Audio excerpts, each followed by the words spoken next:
सर्वप्रथम तो जय श्री कृष्ण। आज हम लोग एक कथा सुनेंगे। कथा बड़ी ही धार्मिक, मार्मिक तथा आध्यात्मिक। इस कथा को बड़े ही ध्यान से आप सुने, क्योंकि किसी भी कथा को ध्यान से सुनने पर ही कथा समझ में आता है तथा कथा का आनंद भी आता है। तो चलिए कथा को सुनते हैं। आज आपको ऐसी रहस्य की बातें बतलाने का विचार हुआ है जिसको यदि आप काम में लाए तो मेरा विश्वास है कि आपके कल्याण होने में किसी प्रकार की शंका नहीं होनी चाहिए।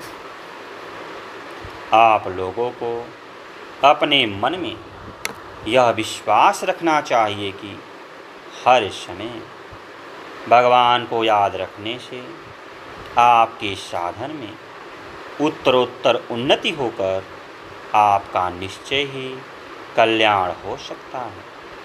इसलिए ऐसा दृढ़ निश्चय करके साधन के लिए जितना जोरदार प्रयत्न कर सके करना चाहिए। इस प्रकार उन्नति की आशा रखनी चाहिए ताकि शीघ्र से शीघ्र भगवान के दर्शन हो सके तथा यह देखते रहना चाहिए, प्रतीक्षा करते रहना चाहिए कि हमारी उन्नति हुई है या नहीं।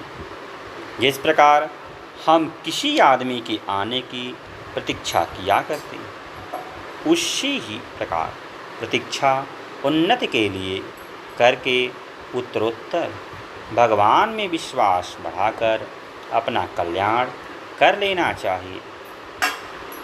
हमारे में जितने भी दुर्गुण एवं दुराचार हैं, उनका नाश करने के लिए मन में साहस रखना चाहिए।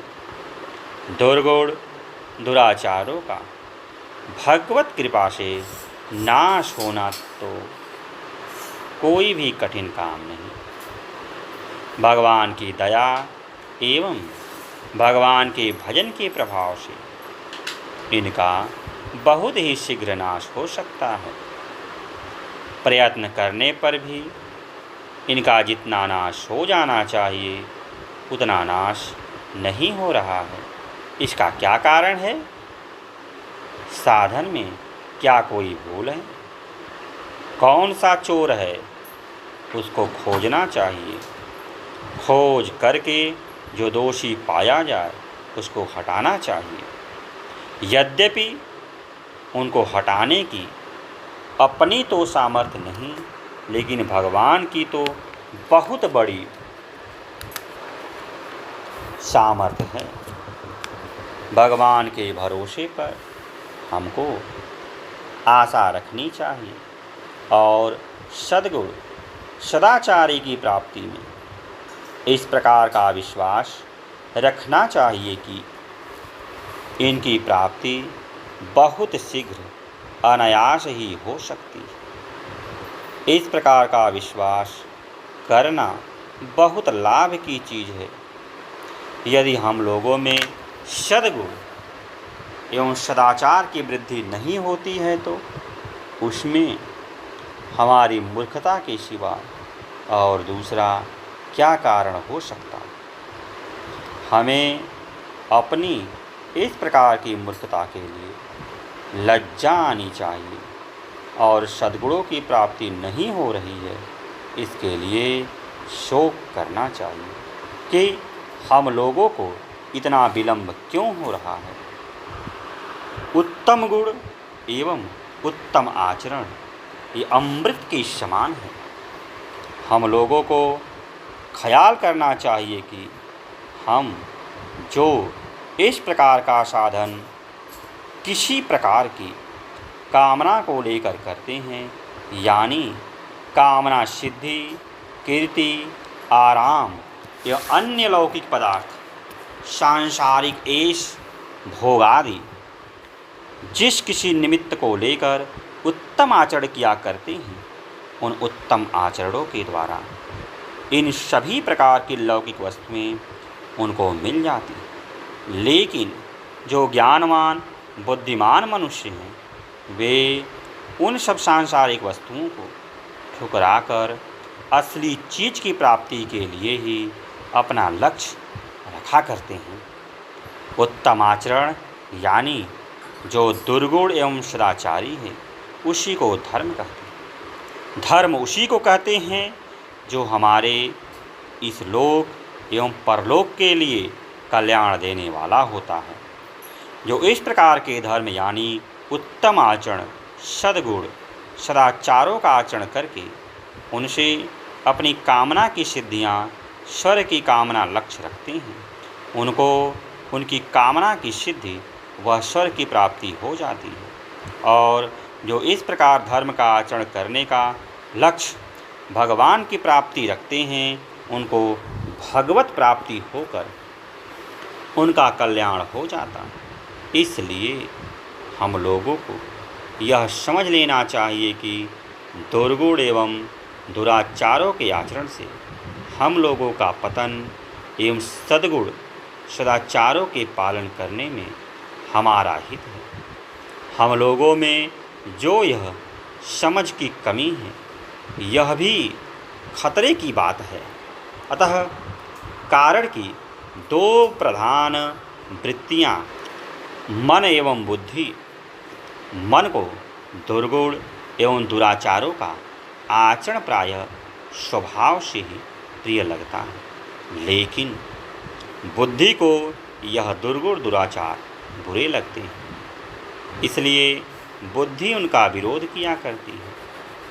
इस मन एवं बुद्धि के झगड़े में प्रायः मन की ही जीत हो जाती है। इसलिए मन को विवेक का जोर लगाकर समझाना चाहिए। विशेष विवेक बुद्धि से मन को समझाना चाहिए।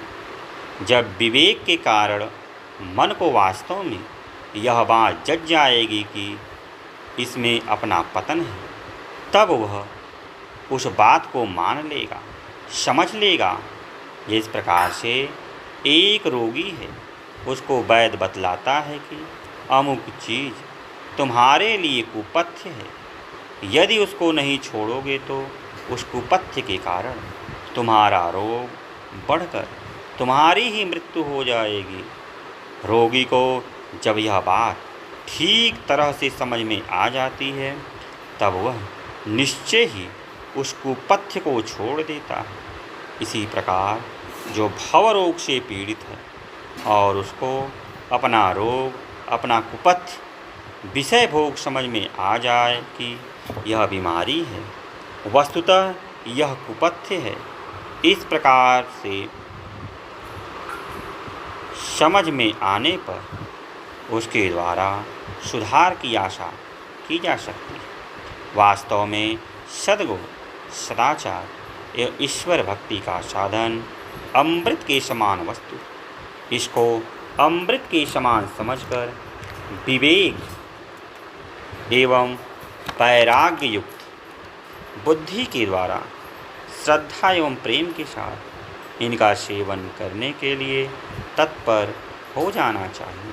आलस्य, दुर्गुण, दुराचार, प्रमाद, पाप, भोग आदि ये सब के सब वस्तुतः विष के समान हैं। महान खतरे की चीज़ है, ऐसा समझकर इनका त्याग कर देना चाहिए। यदि आप ऐसा कहें कि हम लोग ऐसा समझते तो हैं कि ये दुर्गुण, दुराचार, पाप, आलस्य, प्रमाद और भोग सब खतरे की चीज़ हैं, लेकिन इनका त्याग मन में ही नहीं आता। वास्तव में आप जो समझते हैं वह ठीक नहीं समझते। अभी आपकी समझ में कमी है। उस समझ की कमी की पूर्ति के लिए प्रातःकाल 15 मिनट या आधे घंटे के लिए विवेक एवं विचार के द्वारा मन को समझाना चाहिए। इस प्रकार समझाने से उसको वास्तविक बात समझ में आ जा सकती है। तो आज के लिए इतना ही। फिर किसी दिन अन्य वीडियो में मिलते हैं। तब तक के लिए जय श्री कृष्ण, जय श्री कृष्ण।